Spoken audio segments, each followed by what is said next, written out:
Okay, so what we do here is we'll just copy everything here. William Henry Gates III. Nowadays, he is known as Bill Gates. Third, Copy this part. So, what's so eerie about the name? Well, if you take all the letters in Bill Gates the third and then convert it into ASCII code, guys. Now I'll try. Let me try the edit part while here. Okay. What I'll do is format this using gamma style. Ayan. So as you place a value here. Ayan.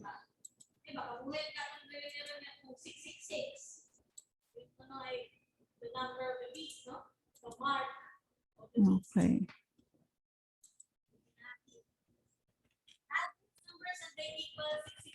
Coincidence? Perhaps. The message should not stop here, but the gist of the message is clear. To place a shadow of suspicion that Bill Gates is the Antichrist. During that time, most religious heads included this message in their Okay, kopyahin ko na lang siya muna lahat. Okay, copy. And then paste here. Another here. Also, at the present time, the hate campaign of the church against the use of technology was suddenly overturned. Diba?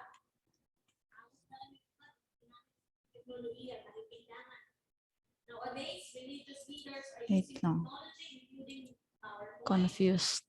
during their worship. Paste. Diba? Simbahan. Paste. Paste. Okay, last one. And then at the bottom, amounts here is located on column K and L. Column K and L. So we should format the result at the bottom. First is the top. Okay, place a top border or top bar and then double line at the bottom, which is bottom double border. And then we get the sum of all values. Okay.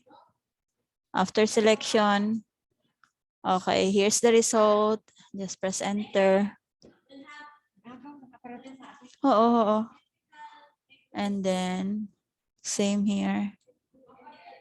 Okay, we select the entire column. Enter.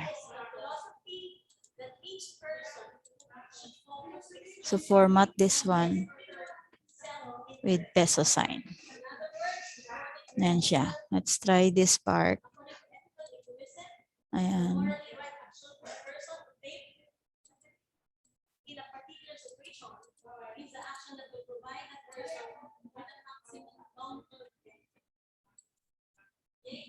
Before, ayan.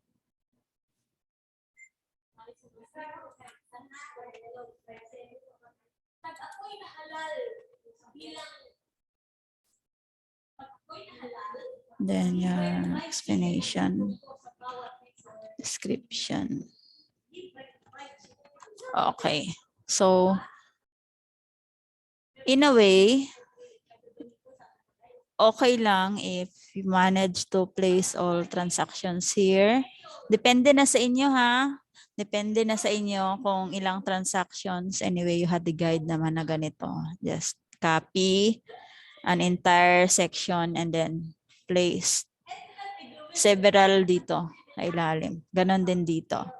So for me, since just a demo, lilimit ko lang. Now, what if you only have, let's say, you only consume yan. Ganyan lang, 2 transactions lang. So, napakalayo, ma'am, paano ko pag-print nito is napakalayo yung total. Very simple, students. Ganito yung gagawin, no? You highlight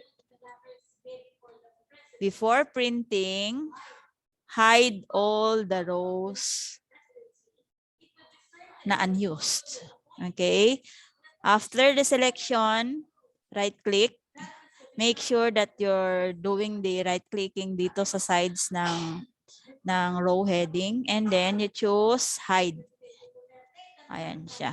And you may now print your result.